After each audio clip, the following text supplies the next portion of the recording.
What's up, guys? It's your boy Chrysalis here, and today I'm finally going to give you, I think, part one of an overview of everything that I watched in August. I say part one because I ended up watching a lot of movies. I got a lot of movies over the course of August, and I just have not been super punctual about giving you updates about that, so my apologies on my end. I'm going to try to make this brief as I can, considering that I'm actually going to do a double feature in a little bit, about an hour or so. I'm going to be catching the movie Splitsville starring Dakota Johnson, and I'm going to be catching the movie Twinless starring Dylan O'Brien. You can catch my thoughts on that in a future video. But yeah, so I'm just going to cover everything that I saw in theaters first, and then in a later video, not sure when or if I'm going to do it, I'm going to cover everything that I watched at home. I'd say like maybe most of everything that I watched throughout August was just at home watching, since I was trying to do Criterion Summer, but now I'm kind of slowing down on it because A, summer's almost over, and B, eventually I just figured out that watching 2 movies on the Criterion channel per day was kind of exhausting at a certain point. Plus, I don't really get to appreciate the specific movie I ended up watching that day or that night as much as I would. Give an example of what I'm talking about, just to be really brief. I watched Tarkovsky's Mirror the other day, and I thought it was really good. The problem was because I was just in a certain zone instead of just the type of mood that you need to be for a movie like that, I didn't fully appreciate the narrative that Tarkovsky was going for, so I'm going to be rewatching that at some point. Yeah, like I said, I'm going to be pretty quick about this, so here we go. So at the start of August, I did a double feature of Akira Kurosawa's Throne of Blood and Kiyoshi Kurosawa's Cloud. No relation, by the way. Throne of Blood was great. I thought it was a stellar, I believe it's an adaptation of a William Shakespeare play. I think it's an adaptation of Macbeth, if I'm not mistaken. Don't quote me on that. But either way, I found the film pretty invigorating. I found the pacing to be super well done, and the payout at the end to be really rewarding, especially with all those arrows being slung at our tragic protagonist at the end. Like, that was pretty intense. Yeah, just another classic Akira Kurosawa movie. I don't have a whole lot to add to that. And like I mentioned, I watched Kiyoshi Kurosawa's Cloud. That was a really good movie. It came out sometime this year, I'm pretty sure, or maybe it premiered last year at like a film festival or something. I don't know, but it was at a theater somewhat kind of sort of near me, so I was able to watch it, and I dug Cloud quite a bit. Very interesting crime thriller about a guy that just is a scalper. He is more or less a scam artist. And over time, it ended up just kind of biting him in the rear end, and he's put in a position where it could mean life or death. I found the pacing of Cloud to be pretty impeccable as well. I found the characters that the movie presents to be interesting, and the score was great. Dug the editing quite a bit. Yeah, it was just a really great movie. I think it's probably one of those that are probably going to premiere on like the Criterion channel at some point, or if it's playing at a theater near you, you should definitely check it out. That's Kiyoshi Kurosawa's Cloud. Get on it. I will say the movie did inspire me to try out Kiyoshi Kurosawa's Cure on my own free time, but that is going to be a video for another time. The next movie I watched after that was a Screen Unseen I went to, where the movie ended up being a film called East of Wall by Kate Beecroft, about these ranchers living in, I think it was in the Dakotas or something like that, somewhere in the Midwest. They have like all this land, and they make a living raising horses and showing them off on TikTok, and it was a pretty interesting movie. I don't feel like there was enough plot, in my personal opinion, to keep me fully engaged. So like the type of pacing that it went for kind of ended up suffering because of that a little bit. But nevertheless, I found it pretty interesting. A interesting portrait of a society and a people in our country that are still thriving. They're just evolving in a certain way, and they don't need like the city slickers to like just come in and erode and change that. I also watched Michael Shanks Together, starring Dave Franco and Alison Brie. That was a really good movie. I just didn't expect it to end quite like that, but also I'm not really sure how, when those two are in that scenario, you end it. I found it to be pretty intense, at times, humorous. I think there were like maybe a couple of jump scares that got me, but don't hold me to that.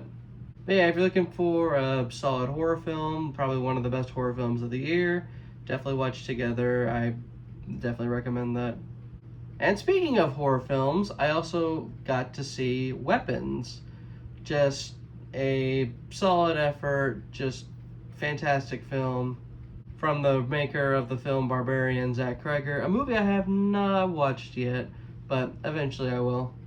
I found the storytelling to be pretty interesting, how it's not quite just showing you everything from the perspective of one character, it's from the perspective of a lot of different characters.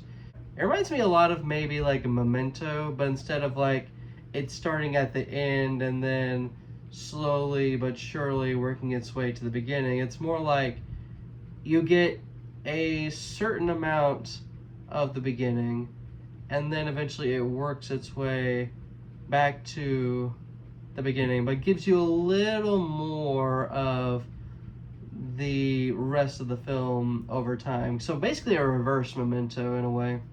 And it does a great job at just keeping you on your toes as to like, what's the deal with all the kids and why did they all get up at 2:17 in the morning to just leave their houses and never to be seen again. I loved it. I loved it a lot. Not horror film of the year for me, unfortunately, since I think there were some things with tone that were pretty inconsistent, and I'm not really sure if I was crazy about how it just ended the way it did, like just ended so abruptly. But also I'm not really sure how you end a movie like that, so it is what it is. I also got to watch the Fantastic Four First Steps. While it is definitely better than the Captain America movie that I watched at the beginning of this year, I don't think it's better than Thunderbolts, but needless to say, I find it to be hopefully a first steps in the right direction for the MCU. Since, as we all know, the MCU following Endgame just didn't really know where to go after Endgame. I have like a whole rant on one of my TikToks that I may or may not link in the description, but we know the story. I found it to be really good, but there were just moments that were supposed to be like big and impactful that kind of just weren't all the way for some reason. And that CGI baby kind of bothered me. Like, it just looked weird. Like, I couldn't fully take it seriously. As it turns out, that was a real baby, and certain facial expressions they altered with CGI. Why not just use a real baby, or I don't know. Anyway, yeah, that was enlightening to learn that it was a real baby, technically. Everything else about it was really good, though, and I hope that with Thunderbolts and Fantastic Four, they take to heart like what worked and just keep moving from there. And I also got to watch the Studio Ghibli film Grave of the Fireflies. If you're not in the know, this is a Studio Ghibli movie directed by Isao Takahata. I'm sorry if I butchered his name. And not Hayao Miyazaki, like films like Spirited Away and My Neighbor Totoro and Princess Mononoke and Howl's Moving Castle and the like. So if you don't know Isao Takahata, he makes these films that are pretty depressing, and Grave of the Fireflies is probably the epitome of that in so many ways. And I love the hell out of it for sure. It's probably the best Isao Takahata film that I've seen. But simultaneously, like with The Tale of the Princess Kaguya and like with Pompoko, I just find myself thinking to myself, this was sad. This was really sad. Why would I ever watch this again? Not necessarily because I thought it was bad or anything, but it was just so depressing. Like, it doesn't even bullshit you with, like, the ending. It straight up tells you, like, the fates of our two main characters. But nevertheless, like, it was great. The editing was wonderful. I love this picture of what this specific part of World War II was like. And, yeah, I just appreciate Isao Takahata for just doing something different with animation at the time. I also watched The Naked Gun with Liam Neeson and Pamela Anderson. From here on, I'm not gonna say who all directed what, unless it's like super pertinent to my mind. But yeah, I enjoyed The Naked Gun quite a bit. It was pretty hilarious.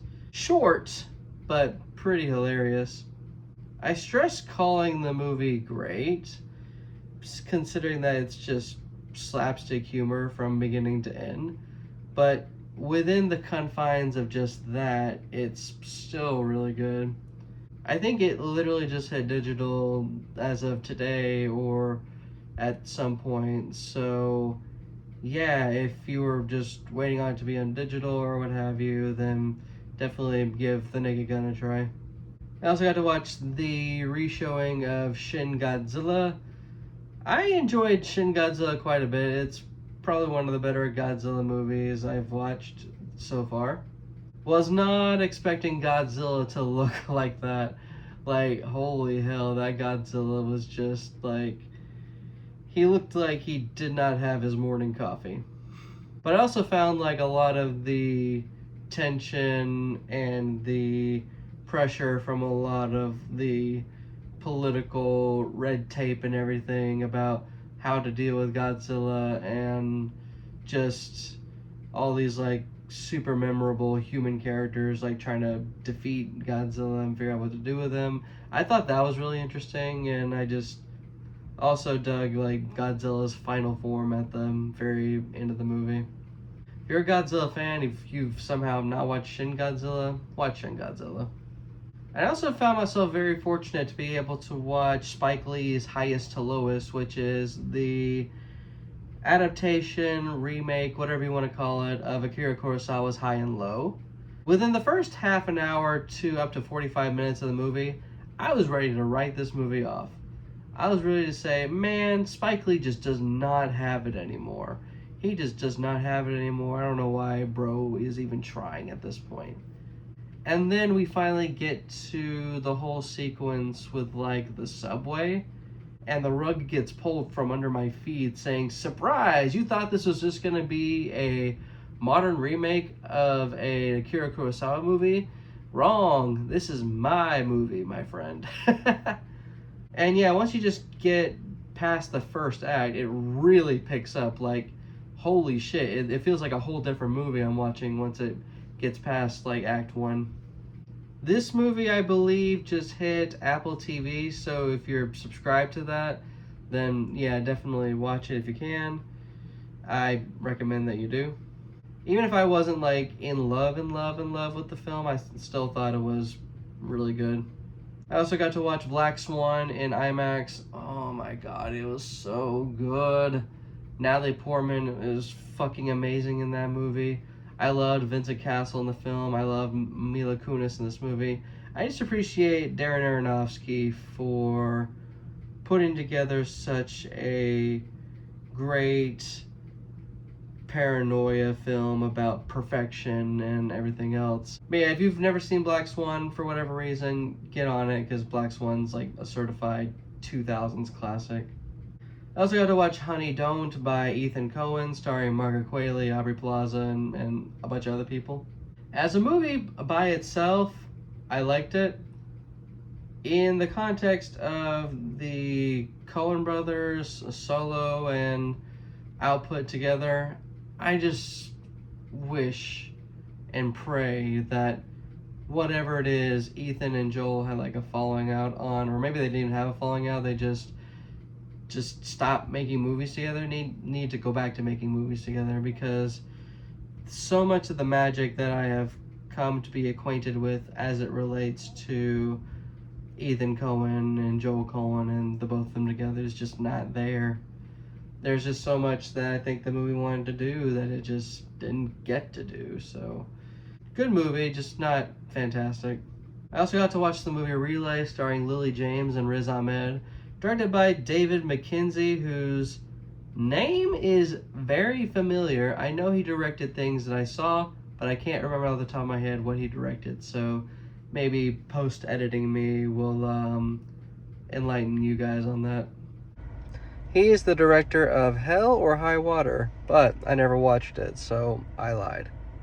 But yeah, I found Relay to be quite an interesting movie. I thought it was a solid thriller that felt pretty original, and I just dug Relay quite a bit.